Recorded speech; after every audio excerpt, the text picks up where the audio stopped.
بسم اللہ الرحمن الرحیم الحمد للہ رب العالمین والصلاة والسلام علی رسولہ الامین وعلی آلہ وصحبہ اجمعین ومن تبعهم بإحسان إلى يوم الدین اما بعد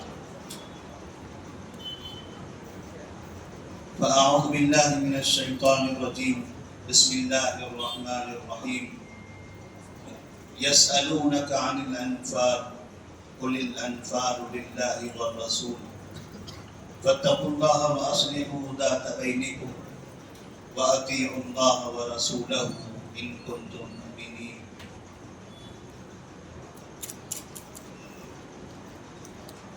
سورۃ الاعراف کے بعد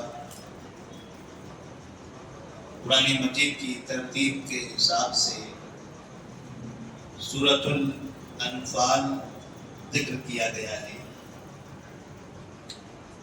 سورۃ الاعراف میں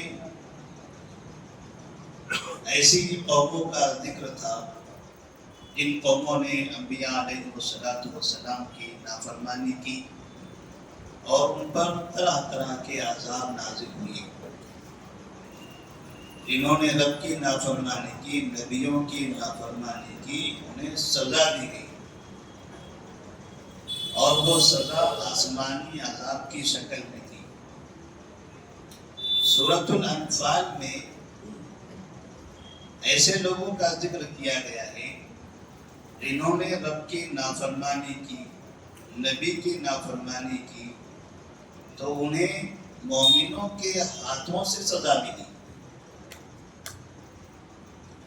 اس اعتبار سے دونوں صورتوں کے درمیان میں یہ توافق ہے.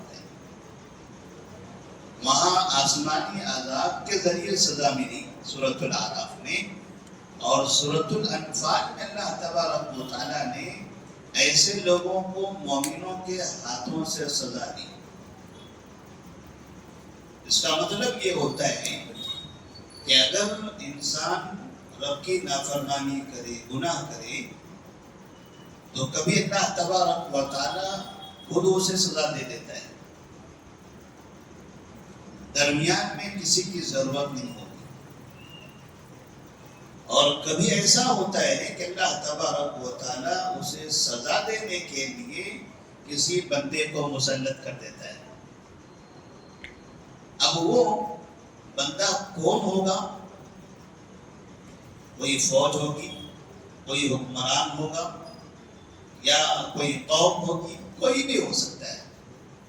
اللہ تبارک و تعالیٰ مجرم کو سزا دینے کے لیے کسی کا بھی استعمال کر سکتا ہے.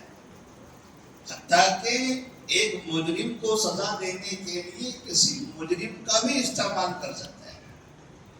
اور ہم نے ایسے دیکھا ہے بعض مرتبہ شہر میں بڑے بڑے جرائم پیشہ افراد، بڑے بڑے مجرمین، انہیں دوسرے مجرم ختم کر دیتے ہیں جو معاشرے کے امن کو برباد کر رہے ہوتے ہیں، امن و سکون خراب کیے ہوتے ہیں. تو ہم نے دیکھا ہے کئی راؤڈی شیٹر جو اس طرح کی حرکتوں میں ملوث ہوتے ہیں، اللہ کسی دوسرے راؤڈی شیٹر کو تیار کرتا ہے اور یہ اسے مار دیتا ہے. تو نافرمانوں کو، گنہگاروں کو سزا اللہ تبارک و تعالیٰ مختلف طریقے سے دیتا ہے. سورۃ الانفال کی جو سورہ ہے، اس سورہ کا نزول جنگ بدر کے بعد ہوا. جنگ بدر وہ جنگ جو اسلام اور کفر کے درمیان پہلی جنگ تھی. مسلمان جب مکہ مکرمہ سے ہجرت کر کے مدینہ آ گئے، جب کفار کو تکلیف ہونے لگی مسلمانوں کے وجود سے، ان کی عبادتوں سے، ان کے رہن سہن سے، ان کے طور طریقوں سے، تو مسلمانوں نے سوچا کہ چلیے آپ آرام سے رہیے، ہم چلے جاتے ہیں، ہم کسی اور جگہ جائیں گے، وہاں رہیں گے. آپ کے ساتھ رہنے سے اگر آپ کو تکلیف ہو رہی ہے تو ہم اپنا یہ شہر چھوڑنے تیار ہیں۔ تو مسلمان اس مصیبت سے نکل کر دوسری جگہ چلے گئے۔ ان سے کہہ دیا کہ اب آپ آرام سے رہ جاؤ، لیکن مشرک کافر کبھی بھی کسی بھی جگہ پر جہاں اسے پتا چلے کہ فلاں علاقے میں مسلمان ہیں، وہ ہر حالت میں ہر جگہ فساد برپا کرنے کی کوشش کرے گا۔ جب مسلمان مکہ میں تھے تو مشرکین انہیں وہاں پریشان کرتے تھے، اب یہ یہاں سے 450 کلومیٹر دور، آج کے زمانے کے حساب سے تو چھوٹا سا فاصلہ ہے، لیکن اس زمانے کے حساب سے 1 ہفتے کا فاصلہ تھا۔ کسی کو یہاں سے وہاں جانا ہے تو 1 ہفتہ لگے گا۔ اتنے دور چلے جانے کے بعد بھی مشرکین مکہ نے مسلمانوں کو سکون سے رہنے نہیں دیا، وہاں بھی آ کر تنگ کرتے رہے۔ لیکن مسلمانوں نے اس شہر سے نکلنے کے بعد جب نئی جگہ خود کو آباد کیا تو وہاں آباد رہتے ہوئے ذہنی طور پر، جسمانی طور پر مکمل تیار بھی ہو گئے کہ ہم نے تو اپنا گھر بار چھوڑا تھا، یہاں آ گئے تھے، اب انہیں ہم سے یہاں کیوں پریشانی ہے؟ اب اگر یہ یہاں بھی آئیں گے تو پھر کیا ہم یہاں سے پھر چھوڑ کر کسی اور جگہ چلے جائیں؟ یہ جہاں جائیں گے وہاں سے بھگاتے جائیں گے، پھر ہم بس شہر سے شہر بدلتے جائیں گے۔ یہ بھی فٹ بال ہے، ایسا نہیں ہوگا۔ اب اگر انہوں نے یہاں آ کر ہمیں یہاں سے بھگانے کی کوشش کی، یہاں ہمیں پریشان کرنے کی کوشش کی، تو انہیں منہ توڑ جواب دیا جائے گا، اس کی انہیں اجازت نہیں ہوگی۔ ان سے کہیں گے بھائی آپ مکہ میں رہیے، ہم مدینہ میں رہتے ہیں، ہم وہاں نہیں آئیں گے، آپ یہاں بتائیے۔ لیکن مشرکین مکہ نے جب یہ دیکھا کہ مدینہ منورہ ایک بڑا شہر ہے، مسلمانوں کی تعداد پہلے سے یہاں زیادہ ہو گئی، پہلے وہاں چھپ چھپ کر رہتے تھے، انفرادی الگ الگ لوگ تھے، یہاں سب کے اندر اجتماعیت آ گئی، سب ایک مٹھی ہو گئے۔ پہلے وہاں ان کا کوئی حکمران نہیں تھا، اب یہاں ان کا ایک حکمران بن گیا، اور پہلے وہاں ان کی تعداد کم تھی، اب یہاں مدینہ کے اصل باشندے بھی ان کے ساتھ ہو گئے، لہذا ان کے پاس اب طاقت بڑھ گئی۔ تو مشرکین مکہ نے باقاعدہ تجارت کے ذریعے مال کما کر اہل مکہ کے گھر گھر پر یہ نظام بنا دیا کہ سب نے مل کر شخصی طور پر ایک بڑی جنگ کے لیے پیسہ جمع کرنا ہے، تاکہ ہم بڑی طاقت کے ساتھ مدینہ پر حملہ کر سکیں۔ نبی کریم صلی اللہ علیہ وسلم کو اس بات کا علم ہوا تو آپ صلی اللہ علیہ وسلم نے ایک تجارتی قافلہ جو مکہ سے ملک شام گیا ہوا تھا، پھر ملک شام سے بہت فائدہ جمع کر کے وہ مکہ آنا تھا، اور یہ جو فائدہ تھا یہ حقیقت میں یہ جو تجارتی سامان تھا یہ مکہ کے کئی بڑے بڑے سرداروں کا تھا، اور اس قافلے کے ذمہ دار تھے ابو سفیان رضی اللہ تعالیٰ عنہ، جو اس وقت مسلمان نہیں تھے۔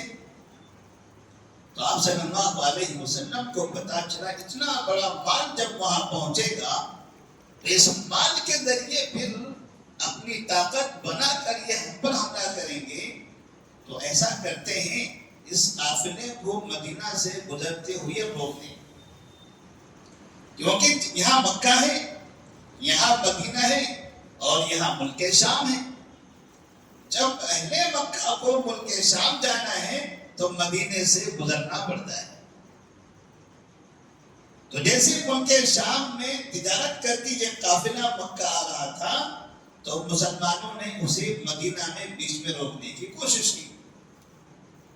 کسی طرح سے وہ قافلہ ہاتھ نہیں آیا اور نکل گیا. مکے کی طرف چل پڑا اور جاتے جاتے راستے میں ہی اس نے اہل مکہ کو خبر دے دی کہ جلدی سے ہماری مدد کے لیے آؤ کیونکہ مدینہ کے لوگ ہمارا پیچھا کر رہے ہیں.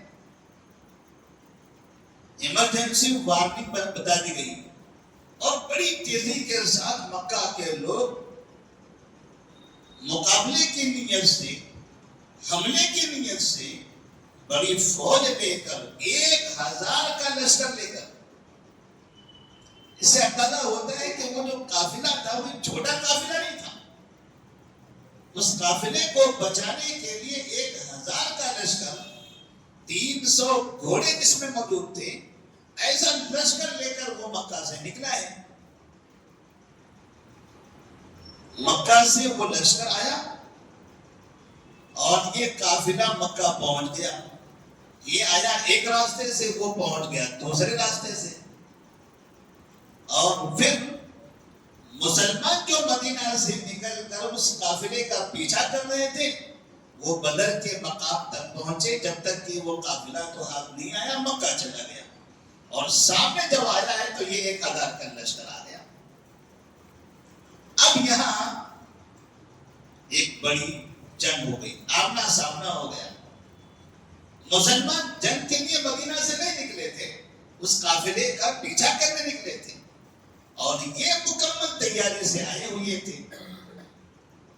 ایک بڑا سوال پیدا ہو گیا مسلمانوں کے سامنے کہ اب کیا کریں.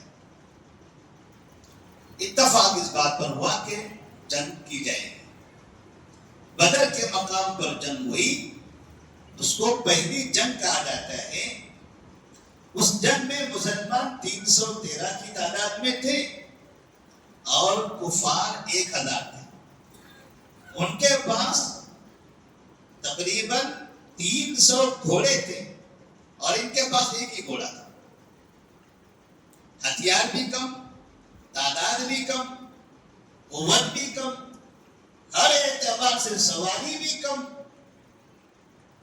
اللہ تبارک و تعالیٰ نے اس جنگ میں مسلمانوں کو ایسی مدد عطا فرمائی کہ 313 1000 پر غالب آ گئے. 1000 فرشتوں کے ذریعے اللہ تبارک و تعالیٰ نے مدد کی. اسی طرح سے 313 جو 1000 کو سامنے دیکھ رہے تھے, انہیں لگ رہا تھا ہم کمزور ہیں. اللہ نے ان کے دلوں میں اطمینان پیدا کیا, ان کے دلوں میں ڈر اور خوف پیدا کر دیا. جب یہ آمنے سامنے کھڑے تھے, یہ 313 1000 کو دیکھتے تھے وہ کم نظر آتے تھے اور وہ 1000 313 کو دیکھتے تھے تو یہ زیادہ دکھائی دیتے تھے. جب وہ 1000 والوں کو یہ 313 زیادہ تعداد میں دکھائی دے رہے تھے تو ان کے دل و دماغ میں ڈر اور خوف پیدا ہو رہا تھا. اور جب ان کی نگاہ میں وہ کم نظر آتے تھے تو ان کے اندر ہمت آتی تھی. جس سے ایک بات کی معلوم پڑتی ہے کہ جنگ میں اگر ڈر اور خوف نہ ہو, اطمینان ہو, ہمت ہو تو سامنے تعداد اگر زیادہ بھی ہو تو بھی اس کے لیے نقصان دہ نہیں ہوتی. لیکن تعداد زیادہ ہو, ڈر اور خوف اگر دل کے اندر پیدا ہو جائے تو بڑی تعداد بھی کسی کام کے نہیں.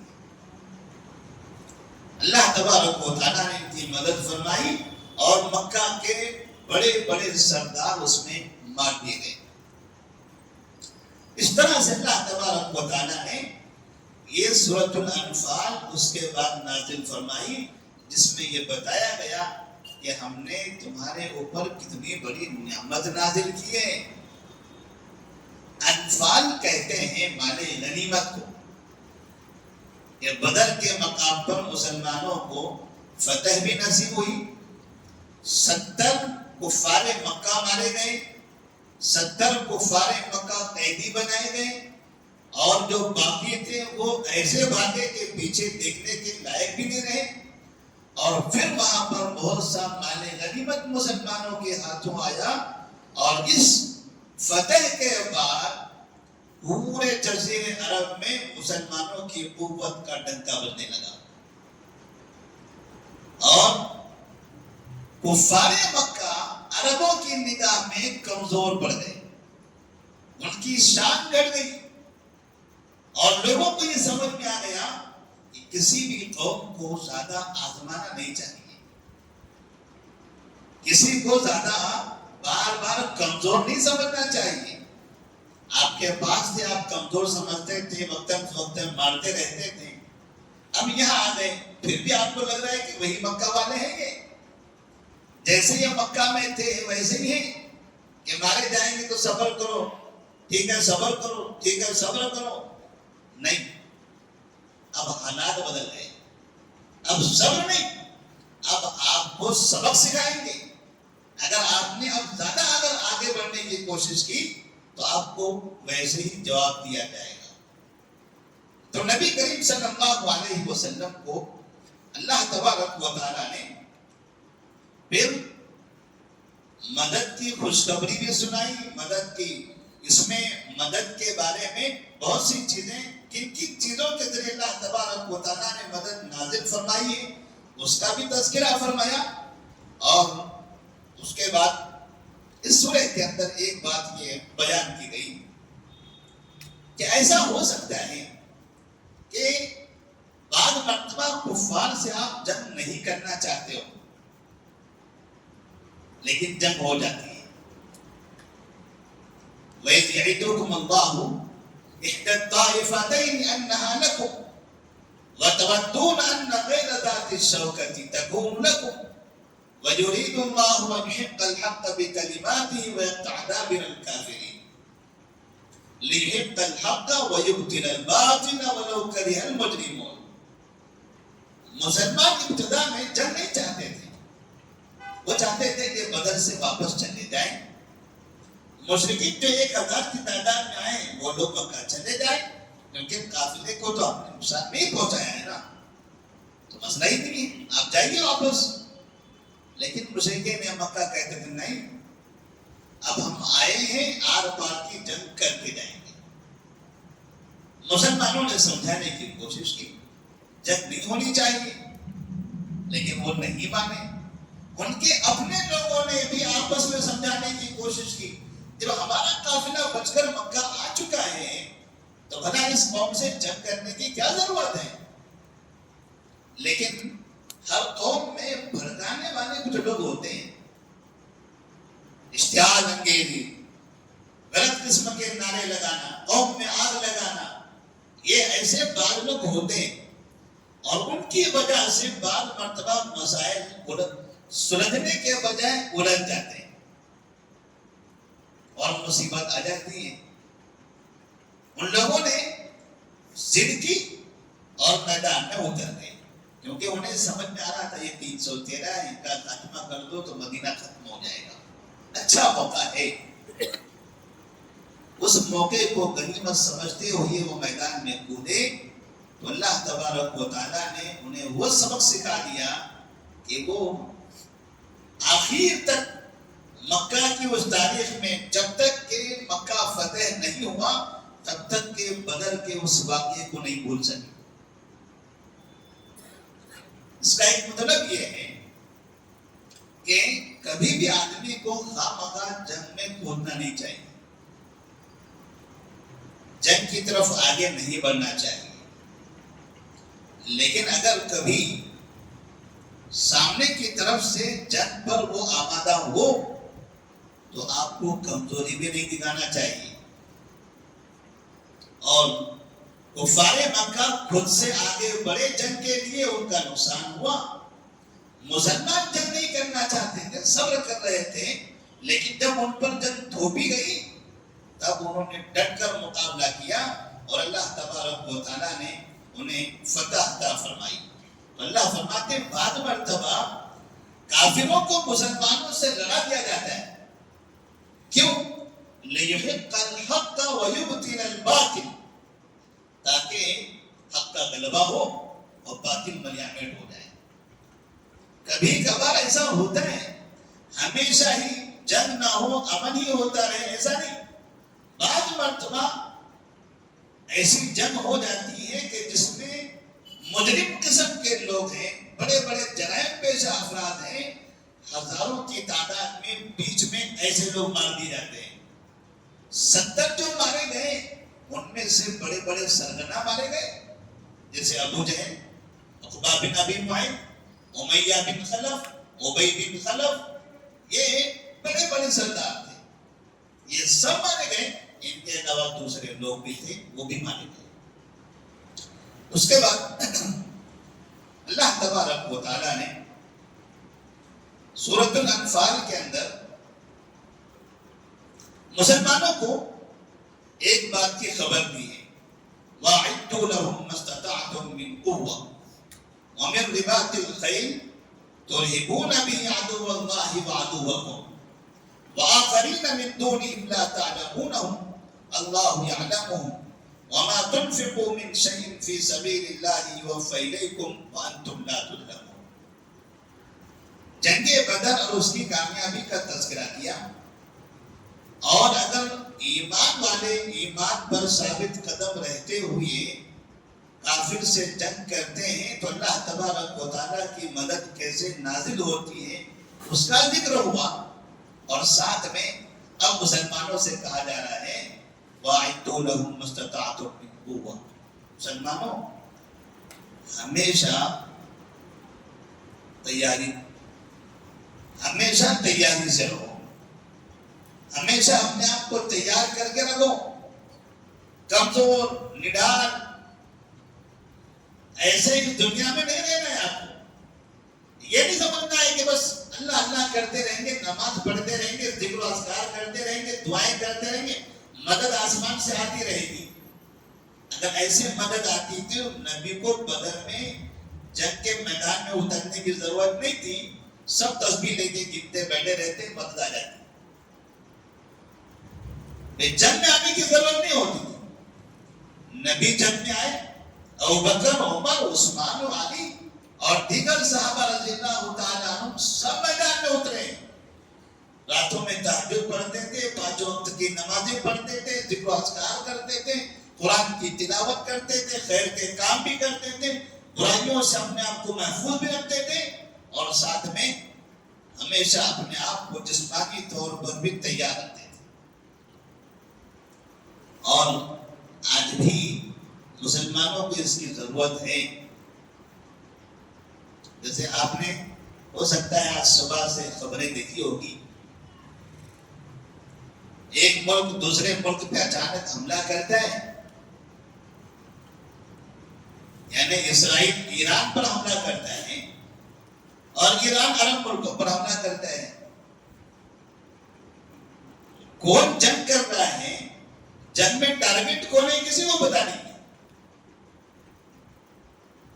اسرائیل حملہ کر رہا ہے ایران پر اور ایران حملہ کر رہا ہے عرب ملکوں پر.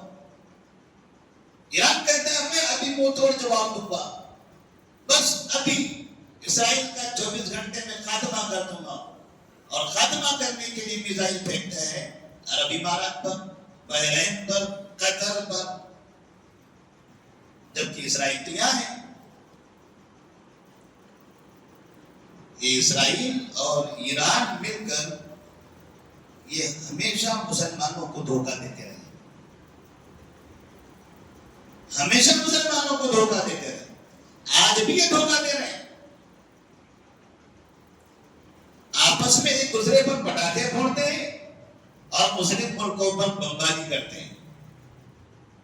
ان کے میزائلوں سے جتنے مسلمانوں کا نقصان ہوتا ہے، ان کے آپسی میزائل سے نہ ایران کا نقصان ہوتا ہے نہ اسرائیل کا نقصان ہوتا ہے. لیکن ایک ایک میزائل سے ادھر کئی کئی مسلمان مارے جاتے ہیں. مسلمانوں کو اس وقت دنیا میں 3 ملک ہر طرف سے گھیرنے کی کوشش کر رہے ہیں، امریکہ، اسرائیل اور ایران. تینوں آپس میں لڑنے کا بہانہ بناتے، تو میں کرتے.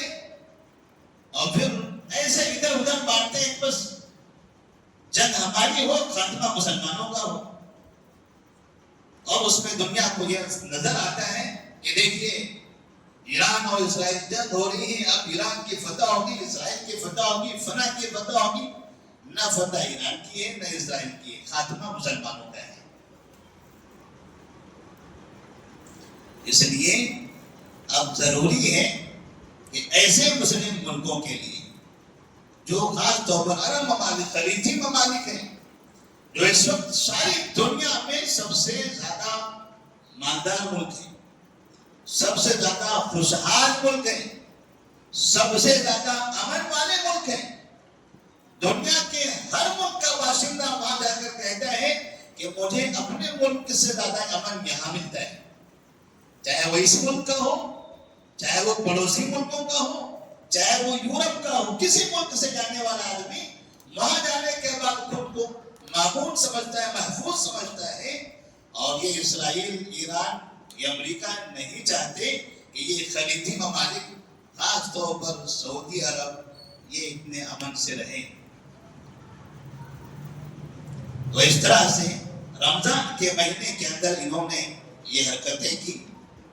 پڑوسی ملک کے اندر بھی افغانستان اور پاکستان کے درمیان بھی حالات بنے. اللہ تبارک و تعالیٰ ایسے منافقین سے جو سامنے شکل و صورت سے پگڑی والے، داڑھی والے، جبے والے نظر آتے ہیں، ایسے منافقین سے مسلمانوں کی حفاظت کریں. یہ بڑے دھوکے باز ہیں. بعض سفید پگڑی والے، بعض کالی پگڑی والے. یہ مسلمانوں کے لیے اندر اندر وائرس ہے، جراثیم ہے. یہ مسلم ملکوں کو اندر سے تباہ کرنے والے کافروں کے ساتھ مل کر مسلمان ملکوں پر حملہ کرتے ہیں. اللہ نے کہا وَأَعِدُّوا لَهُم مَّا اسْتَطَعْتُم مِّن قُوَّةٍ. اور ایسا نظر آتا ہے انشاءاللہ آئندہ 5 سال اور درکار ہے.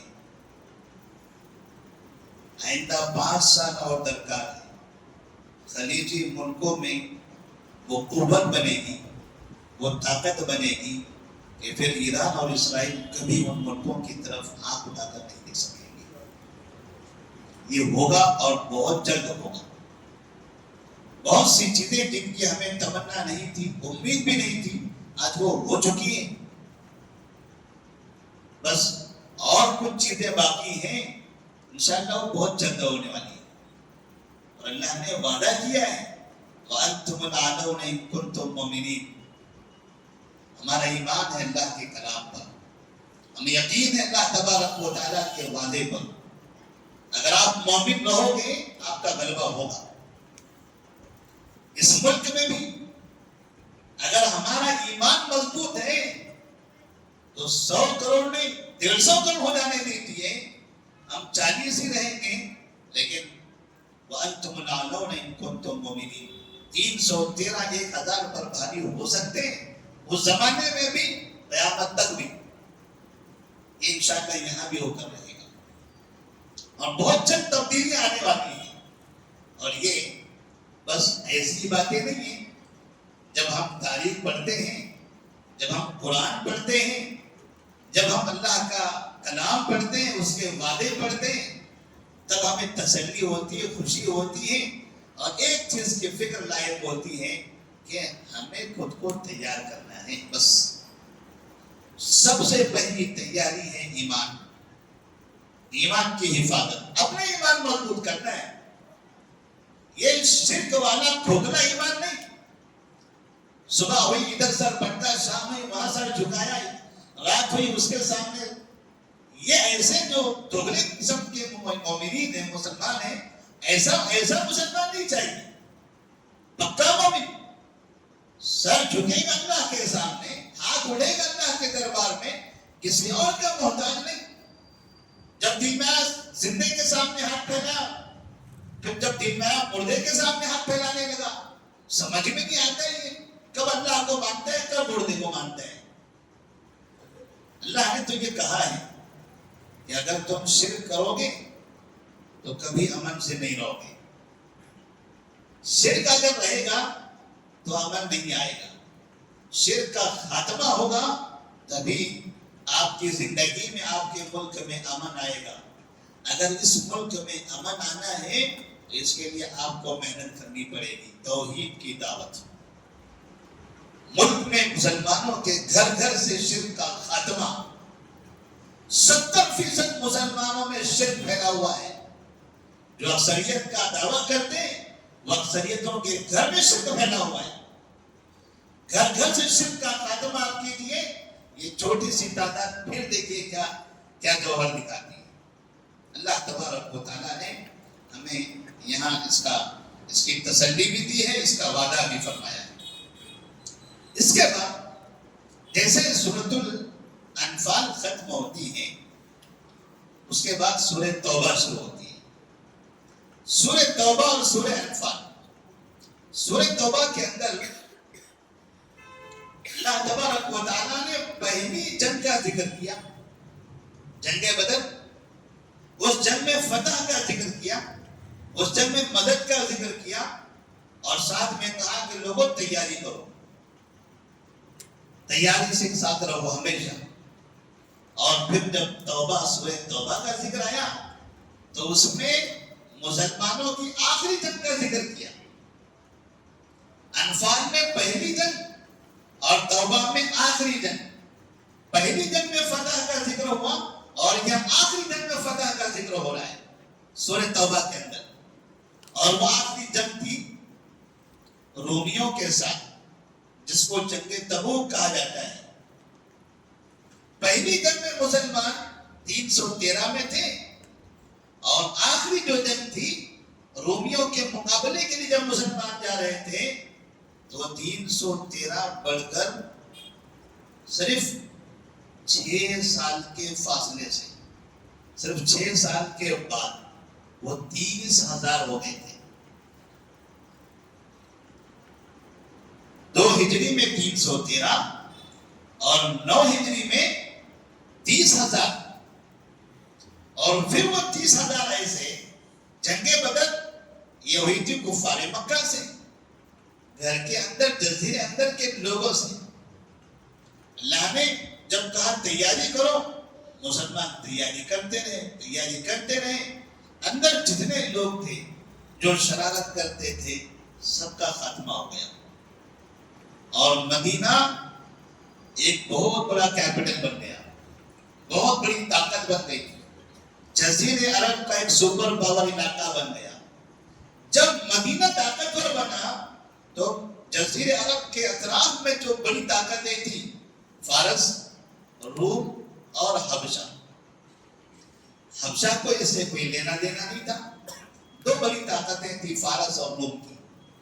فارس روم کے مقابلے میں کمزور تھا, ابھی ہارا ہوا تھا.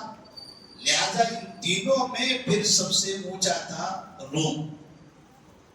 جو سب سے زیادہ بڑا ہوتا ہے, اگر کوئی دوسرا بڑا بننے لگے سب سے زیادہ تکلیف اسی کو ہوتی ہے کہ میری کرسی جائے گی. جو باقی چھوٹے ہوتے ہیں ان کو ڈر نہیں ہوتا, یہ بڑے بنیں گے تو ان سے ٹکراؤ ہمارا نہیں, وہ بڑے سے ہوگا, وہ دیکھ لیں. جو بڑا ہوتا ہے اسے فکر ہوتی ہے. اس لیے آج دیکھیے دنیا میں کہیں بھی کوئی ملک بڑا بننے لگتا ہے تو اسے تکلیف ہونے لگتی ہے. اسے لگتا ہے بس دوسرے میرے بڑے سامنے آ رہے ہیں, تو سب سے پہلے وہی جا کے اسے پریشان کرتا ہے, وہ کسی کو بڑا بننے نہیں دیتا. ایسے ہی اس زمانے میں قیصر تھا, روم کا بادشاہ. اس نے جب دیکھا کہ مدینہ کی طاقت بڑھ گئی تو لاکھوں کی فوج اس نے جمع کی, اور وہ جمع کر کے اس نے اعلان کر دیا اپنی فوج میں کہ ہمیں ملک شام سے مدینہ جانا ہے. یہ ملک شام, ادھر مدینہ. پہلے ادھر مکہ تھا, جنگ ان سے ہوتی تھی, اب جنگ ان سے ہونے والی ہے. نبی کریم صلی اللہ علیہ وسلم نے جنگ خندق میں ایک بہت بڑا پیغام دیا تھا. جنگ خندق کے موقع پر آپ نے کہا تھا الآن نغزوهم ولا يغزوننا, الآن نغزوهم ولا يغزوننا. یہ مدینہ ہے. کسی کو اگر ہم سے لڑنا ہے تو سیدھے گھر سے نکل کے یہاں پہنچ جاتے ہیں, ہمارا محاصرہ کرتے ہیں, ہمارے قریب میں آ کے ہم سے لڑتے ہیں. لیکن اب یہ نہیں ہوگا. جس کا دن آیا وہ یہاں پہنچ جاتا ہے, ہمارے گھر پہنچ کے ہم کو مارنے کی کوشش کر رہے ہیں. آپ نے کہا الآن نغزوہم ولا یغزوننا. جنگ خندق کے بعد آپ نے کہہ دیا تھا اب اس کے بعد اگر کوئی بھی قوم جزیرے عرب ہو یا جزیرے عرب کے باہر کی ہو, اگر مدینہ آنے کا ارادہ کر لے ہم سے لڑنے کے لیے تو ہم اسے یہاں نہیں آنے دیں گے. وہ سوچے یہاں آنے کا, ہم ان کے گھر پہنچ جائیں گے, ہم خود ہی ان کے گھر پہنچ جائیں گے. بولیے صاحب کیا بات ہے, کیوں آنا چاہ رہے تھے, آپ کیوں تکلیف کرتے ہو, ہم ہی پہنچ گئے. لڑنا ہے لڑ لیجیے, آپ ہی گھر میں آ کے لڑتے ہیں. اور جنگ خندق کے بعد نبی نے جزیرے عرب میں ایسا ہی کیا. غزوہ بنی مستلق والوں نے ارادہ کر لیا تھا, فوج جمع کی تھی اور سوچا تھا مدینہ جائیں گے. عرب قبائل کو الگ الگ اوقات میں شوق پیدا ہوتا تھا, جائیں مدینے کو مارتے ہیں, چلو مدینے کو مارتے ہیں. تو انہوں نے ارادہ کیا, نبی ان کے گھر پہنچ گئے. کیا بات ہے, اب ہمارے پاس آنا چاہ رہے تھے, چلیے یہیں آپ کی پڑھائی شروع کرتے ہیں. سب بھاگنے لگے گھر چھوڑ کر, پوری آبادی چھوڑ کر, اور 100 گھرانے سے زیادہ لوگوں کو قیدی بنا کے مدینہ لایا گیا کہ تم فوجی بن کر مدینہ آنا چاہتے تھے, اب تمہیں ہم مدینہ دکھائیں گے مگر قیدی کی شکل میں. ایسے ہی رومیوں نے جب سوچا کہ ہم مدینہ جاتے ہیں, انہوں نے تو لڑائی کیا ہے ہزاروں میں, ہمارے پاس تعداد ہے لاکھوں میں. اب وہ لاکھوں کا لشکر لے کے تیار تھے. نبی کو پتا چلا, نبی صلی اللہ علیہ وسلم نے صحابہ رضی اللہ تعالیٰ عنہ کو جمع کیا, کہا دیکھو رومی آنا چاہتے ہیں, کیا کرو گے, آنے دو گے یا وہاں وہیں چلو گے؟ سب نے کہا وہیں چلتے ہیں. کہا اتنا لمبا سفر, ہاں پریشانی بہت ہے, بہت لمبا سفر ہے, پیسہ بہت خرچہ ہوگا, اور مصیبت بہت ہے, دھوپ کا موسم ہے, کھانے پینے کے لیے اناج بھی کم ہے, سواریاں بھی کم ہے, سب کم ہے. کہا سب کچھ کم ہوتے ہوئے بھی ہمارا ایمان بہت قوی ہے, ہمیں چلنا وہیں پر ہے. یہ گئے تبوک کے میدان میں, 30,000 کا لشکر, سامنے لاکھوں کا لشکر ہے, ان کے اپنے گھر میں پہنچے ہوئے ہیں, اور 20 دن تک انتظار کرتے رہے. آج آئیں گے, کل آئیں گے, پرسوں آئیں گے. پتا چلا وہ لاکھوں کی تعداد کہاں بکھر گئی, کہاں چلے گئے, کسی کو پتا نہیں. نبی 20 دن تک انتظار کرتے رہے ان کے اپنے ملک میں جا کر, کہ ہو سکتا ہے کچھ تیاری کر رہے ہوں, 1 دن 2 دن کا وقت لے کر اچھی تیاری کر کے پھر آئیں گے. آپ بیٹھتے ہیں پھر یہیں بیٹھتے ہیں, جائیں گے نہیں. اب 20 دن تک آ گئے, آئی بھی رہے گی. آپ کو یہ اطلاع ملی, ایسے ڈر گئے ہیں وہ لوگ. یہ 30,000 جن کا لاکھوں کی تعداد لے کر مدینہ جانا چاہتے تھے, وہ 30,000 لے کر ہمارے گھر آ گئے. اس کا مطلب وہ بڑے خطرناک ہیں, ان کا مقابلہ ہم نہیں کر سکتے. ورنہ اگر کمزوری ہوتی تو وہ وہیں رہتے تھے یا بھاگ جاتے تھے, وہ خود ہمارے گھر پر آ گئے. نفسیاتی طور پر بھی رومی کمزور پڑ گئے اور وہاں سے بھاگ نکلے. جب یہ قیصر بھاگے ہیں تو اس سے چھوٹی طاقت فارس کی تھی, اس سے چھوٹی طاقت حبشیوں کی تھی. بھلا جب بڑا شیطان بھاگ گیا, اب چھوٹے کیا کریں گے؟ چھوٹے تو اور ڈر گئے, وہ ڈر گیا تو ہمارا کیا ہے؟ نتیجہ یہ ہوا کہ نبی کریم صلی اللہ علیہ وسلم زندگی کی آخری ایام, ہجرت کا 9واں سال, جزیرے عرب ہی نہیں, جزیرے عرب کے اطراف سے جتنی قومیں تھیں ان تمام قوموں سے مدینہ کو مکمل محفوظ کر لیا. کہ اب نہ اہل مکہ، نہ عرب، نہ جزیرے عرب، نہ قیصر، نہ کسرا، کوئی بھی آپ کے اوپر حملہ کرنے نہیں آ سکتا۔ میں مدینہ کی 10 سالہ زندگی میں مدینے کو اتنا مضبوط بنا کر جا رہا ہوں۔ مسلمانوں اب تم قیامت تک میری اس شہر کی حفاظت کرتے رہنا۔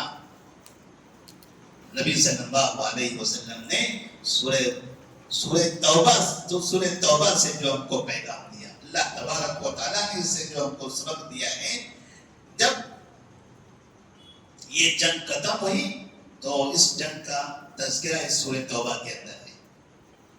سورت میں سے چند آیتیں جنگ تبوک کو جاتے ہوئے نازل ہوئی تھی کہ کیسے گئے، کیا کیا ہوا، کیسے تیاری کی، اور چند آیتیں آنے کے بعد نازل ہوئی ہیں کہ بعد میں کیا کیا ہوا۔ اور اس طرح سے اللہ تبارک و تعالیٰ نے اس سورہ کے ذریعے مسلمانوں کو یہ بتا دیا کہ آپ اگر ابتدا کرو اور پھر محنت کرتے جاؤ تو پھر دیکھو اللہ تبارک و تعالیٰ آپ کو کہاں پہنچاتا ہے۔ دنیا کی بڑی سے بڑی طاقتیں پھر آپ کا مقابلہ نہیں کر سکتی۔ اس سورہ کو سورہ توبہ کہتے ہیں۔ قرآن مجید کی اس سورہ کے اندر تقریباً 17 مرتبہ توبہ کا ذکر ہے اس سورہ کی، اکیلے اس سورہ میں، اور اس میں مشرکین کے لیے، منافقین کے لیے، مرتدین کے لیے، اور ساتھ میں مسلمانوں کے لیے، پھر مسلمانوں میں جو خطا کار ہیں ان لوگوں کے لیے، سب کے لیے الگ الگ توبہ کا ذکر کیا گیا ہے کہ اب دیکھیے غلبہ ہمارا ہو گیا ہے۔ اب اگر کوئی مشرک، کوئی کافر جو پہلے سے مسلمانوں کا دشمن تھا، اگر وہ توبہ کر لیتا ہے تو مسلمانوں آپ غلبے کے ساتھ اس پر حملہ نہ کرنا، معاف کر دینا اس کو۔ اب وہ کمزور ہو گئے، جب طاقت تمہارے پاس آئے تو ایسی صورت میں تم مشرکین اور کفار پر حملہ کرتے نہ کرو، چھوڑ دو ان کو۔ جب طاقت میں وہ لوگ تھے تو وہ شرارت کر رہے تھے، اب وہ کمزور ہو گئے ہیں تو اب انہیں موقع ہے سدھرنے کا۔ سدھار لو اپنے آپ کو۔ تم نے 10 سال تک اپنی طاقت آزمائی کی، ہر جگہ تمہیں ناکامی ملی، کم سے کم اب تو سدھر جاؤ۔ ابھی بھی اگر وہ توبہ کر لیتے ہیں تو ان مشرکین اور کفار کو معاف کر دیا جائے گا۔ مدنی زندگی میں مسلمانوں کے بیچ میں منافقین بھی تیار ہو گئے تھے، اور یہ کفار مکہ کا ساتھ دیتے تھے، رومیوں کا ساتھ دیتے تھے، یہودیوں کا ساتھ دیا کرتے تھے۔ اب جنگ تبوک کے بعد اس سورہ کے اندر ایسے منافقین کو بھی پیغام دیا جا رہا ہے، بہت تم نے کھیل کھیلا ہے اندر اور باہر، یہ چھپ چھپ کے جو گیم کھیلتے رہے، ہماری خبریں کافروں کو دیتے رہے، ہمیں نقصان پہنچانے کی کوشش کرتے رہے، کچھ ہاتھ آیا؟ کچھ بھی نہیں آیا۔ جن کے لیے تم کام کر رہے تھے وہ سب برباد ہو گئے۔ لہذا آپ کسی کے لیے کام کرنا بند کرو، اپنے لیے کام کرو، اپنی دنیا و آخرت کو سنبھال لو، ایماندار بنو، یہ بےمانی، یہ منافقت، یہ جھوٹ، یہ دغا بازی ختم کرو۔ اس سے تم کہیں کے نہیں رہ جاؤ گے، ایماندار بن جاؤ، توبہ کر لو۔ منافقین کو بھی یہاں اس سورہ کے اندر توبہ کرنے کا حکم دیا گیا۔ اسی طرح سے جو مسلمان جنگ تبوک میں نہیں آ سکے تھے ان لوگوں سے بھی کہا گیا آپ اپنی کمزوری کی وجہ سے کسی نہ کسی بہانے سے نہیں آئے تھے، لہذا آپ بھی توبہ کرو، آپ بھی توبہ کر لو۔ اور پھر مشرکین مکہ، اس سورہ کے اندر مسلمانوں کو یہ بھی پیغام دیا گیا ہے کہ جب جنگ تبوک ہو گئی اس کے بعد اللہ تبارک و تعالیٰ نے مسلمانوں پر حج فرض کر دیا۔ سن 9 ہجری میں، 9 ہجری سے پہلے مسلمانوں پر حج فرض نہیں تھا۔ ہجرت کے 9ویں سال حج کی فرضیت نازل ہوئی، اور جیسے فرضیت نازل ہوئی آپ صلی اللہ علیہ وسلم نے ابوبکر صدیق رضی اللہ تعالیٰ عنہ کو حاجیوں کا امیر بنا کر مکہ بھیج دیا کہ جائیے آپ حج کر کے آئیے، حاجیوں کو حج کا طریقہ بتائیے اور ان کی رہنمائی کیجیے۔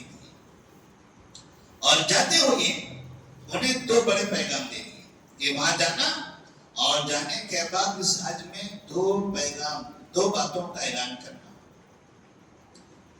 پہلا یہ ہے اللہ یحج العام المقبل مشرک یا اللہ یحج بعد هذا العام مشرک. اس سال کے بعد یہ ہجرت کا 9واں سال ہے. اب اس سال کے بعد آئندہ سال جب حج کا موسم آئے گا 10 ہجری کا, تب اب کوئی بھی مشرک حج کرنے نہیں آ سکتا, کیونکہ مشرکین بھی آتے تھے دنیا سے حج کرنے کے لیے. 9ویں ہجری میں اعلان کروا دیا گیا کہ آئندہ اگر کسی کو حج کرنے آنا ہے تو ایمان قبول کر کے آنا پڑے گا. یہ ایمان قبول کرنا یہ اس کا پاسپورٹ ہوگا یہاں داخل ہونے کے لیے. اس کے بغیر وہ یہاں داخل نہیں ہو سکتا. دوسرے اللہ یطوف بالبیت عریان. کعبے کا طواف پہلے بہت سے لوگ ننگے ہو کر کرتے تھے, پورے کپڑے اتار دیتے تھے, مرد بھی عورتیں بھی. وہی سمجھتے تھے کہ یہ جو کپڑے ہیں ان کپڑوں میں ہم گناہ بھی کرتے ہیں, پھر یہاں آئیں گے کعبے کے سامنے عبادت کرنے کے لیے تو گنہگار کپڑوں میں عبادت کیسے کریں, لہذا کپڑے اتار دیتے تھے, ننگے طواف کرتے تھے. تو یہ ننگے طواف کرنے کے بارے میں نبی نے کہہ دیا کہ اب وہاں اعلان کر دو کہ آئندہ سال سے اب کوئی بھی یہاں ننگا طواف نہیں کرے گا. اس طرح سے مکے کو مکمل طور پر مشرکین سے یعنی شرک سے اور یہ بے حیائی سے دونوں سے پاک کر دیا گیا. اور اس کے اگلے سال ہجرت کے 10ویں سال نبی کریم صلی اللہ علیہ وسلم خود آئے اور آپ نے حج کیا. جس وقت آپ حج کرنے کے لیے آئے تھے اس وقت مکہ میں حاجیوں میں ایک بھی کافر نہیں تھا, سب کے سب مسلمان تھے. مسلمانوں کا بڑا چمگٹا تھا, بڑی تعداد تھی, 1 لاکھ سے زیادہ مسلمان وہاں پر موجود تھے. نبی کریم صلی اللہ علیہ وسلم انہیں دیکھ کر خوشی کا اظہار کرتے ہیں اور پوچھتے ہیں الا هل بلغ الا هل بلغ الا هل بلغ. لوگوں یاد ہے وہ دن جب اسی شہر کے اندر غار حرا سے ہم گھر آئے تھے, ہم تنہا تھے. پھر خدیجہ رضی اللہ تعالیٰ عنہ آئے, پھر ابوبکر صدیق آئے, پھر علی بن ابی طالب آئے, پھر زید بن ثابت آئے. یہ 4 لوگوں کا قافلہ سے شروع ہوا تھا. یہ سفر آج یہاں طے کیا ہم نے. اس وقت اسی شہر کے اندر 1 لاکھ سے زیادہ کی تعداد میں مسلمان ہیں اور اتنی بڑی بھیڑ میں ایک بھی مشرک اور کافر نہیں ہے. اس شہر کو ہم نے تمام کافروں اور مشرکوں سے خالی کر دیا. نبی کریم صلی اللہ علیہ وسلم نے یہاں یہ پیغام دیا کہ جب آپ توحید کی دعوت کرنے کے لیے تنہا اپنے گھر سے نکلو گے, ایک دن آئے گا کہ آپ کے ساتھ ایک بڑی تعداد ہوگی. نیت کرنے کی ضرورت ہے, ہمت کرنے کی ضرورت ہے. نبی کی زندگی نے ہمیں یہ پیغام بھی دے دیا ہے اور ساتھ میں خاص طور پر اس سورے کے اندر مسلمانوں سے اپنے گناہوں کے لیے توبہ کرنے, معافی مانگنے کی ایک تعلیم دی گئی ہے. اور اللہ نے فرمایا الم یعلموا ان اللہ هو يقبل التوبة عن عباده ويأخذ الصدقات وان اللہ هو التواب الرحیم. کیا لوگوں کو نہیں پتا ہے کہ اللہ تبارک و تعالیٰ ہی لوگوں کو معاف کرنے والا ہے؟ کہ لوگ توبہ کیوں نہیں کر لیتے, معافی مانگ لینا چاہیے. یہاں یہ اطلاع دے دی گئی ہے کہ اب غلبہ تمہارا آ گیا, لہذا اب خامخواہ لوگوں پر حملہ کرنا, لوگوں کو پریشان کرنا نہیں. یہ کوشش کرو کہ لوگوں کو معاف کرتے رہو, درگزر کرو, لوگوں کو نصیحت کرتے رہو, سمجھاتے رہو اور خود بھی اپنے گناہوں کی معافی چاہو, انہیں بھی اپنے گناہوں کی اصلاح کرنے کا موقع دو. وہ آج کافر ہیں, مشرک ہیں, سدھرنے کا موقع دیجیے. آج نہیں کل وہ سدھریں گے. اور آپ دیکھ رہے ہیں الحمدللہ ہر زمانے میں ہر سال سینکڑوں کی تعداد میں دنیا کے اندر لوگ مسلمان ہوتے ہیں, ہر سال ہو رہے ہیں, تعداد بڑھتی چلی جا رہی ہے. یہاں لوگ کہتے ہیں کہ بچے کم پیدا کریں گے جی زیادہ کریں گے. جو وہ لوگ زیادہ پیدا کریں گے ان کے گھروں میں 10 بچے پیدا ہوں, ہمارے گھر میں 2 ہوں, کوئی بات نہیں. ہمارے 2 ہوں گے تب بھی تعداد ان سے زیادہ ہوگی انشاءاللہ. وہ جو 10 ہوں گے وہ 10 میں سے 2 ان کے رہیں گے, 8 ہمارے ہو جائیں گے. کیونکہ اسلام کی دعوت آپ دو گے تو وہی لوگ تو مسلمان ہوں گے. نبی کے سامنے جو 1 لاکھ کی تعداد تھی, یہ کون تھے؟ یہ کون تھے؟ یہ سب مکہ والے, سب مدینے والے, ان میں سے کوئی بھی مسلمان نہیں تھا. تو نبی نے مسلمان لایا کہاں سے؟ یہ جو کفار ہیں, مشرکین ہیں, انہیں کو سمجھایا, اور یہ تعداد جو کافروں کی تھی اب وہ تعداد بن گئی مسلمانوں کی. تو لوگوں کو لگتا ہے کہ تعداد بڑھ جانے سے ان کا غلبہ ہوگا. نہیں, تعداد ان کے بڑھنے سے ان کا غلبہ نہیں ہوگا. ان کی تعداد بڑھتی چلی جائے گی, اللہ تبارک و تعالیٰ اسی تعداد کو ہدایت دے گا اور وہ ادھر کے بجائے ادھر آ جائیں گے. تعداد یہی پر بڑھنے والی ہے. مسلمانوں کو اس کی فکر بھی کرنی ہے, اس پر یقین بھی کرنا ہے, اس کے لیے دعا بھی کرنا ہے. گھبرانا, ڈرنا, پریشان ہونا, یہ جو چیزیں نظر آتی ہیں نا, نبی کی سیرت پر یقین مانیے یہ سارے خبریں, سارے حادثے بہت حقیر نظر آتے ہیں. دل کو تسلی ہوتی, اطمینان ہوتا ہے. اللہ تبارک و تعالیٰ ہمارے ایمان کی ہماری ضرور حفاظت کرے گا. اللہ سے دعا کریں اللہ تبارک و تعالیٰ تمام کو بھی ہمیشہ اپنے گناہوں کی معافی مانگنے کی توفیق عطا فرمائے. کثرت سے توبہ کرنے والا ہم سب کو بنائے. جب بھی خطائیں ہوں, غلطیاں ہوں, لغزشیں ہوں, رب کے سامنے ہاتھ اٹھائیں, توبہ کریں. اللہ تبارک و تعالیٰ توبہ کرنے والے کو پسند کرتا ہے, اس سے محبت کرتا ہے, ان کی توبہ کو قبول کرتا ہے. اس یقین کے ساتھ توبہ کریں کہ اللہ تو ضرور ہماری توبہ قبول کرے گا. اور توبہ کے لیے شرط یہ ہے کہ پھر آئندہ گناہ نہ کرنے کا بھی عزم کرتے چلے جائیں. اللہ سب کو اس کی توفیق دے. والسلام علیکم ورحمۃ اللہ وبرکاتہ.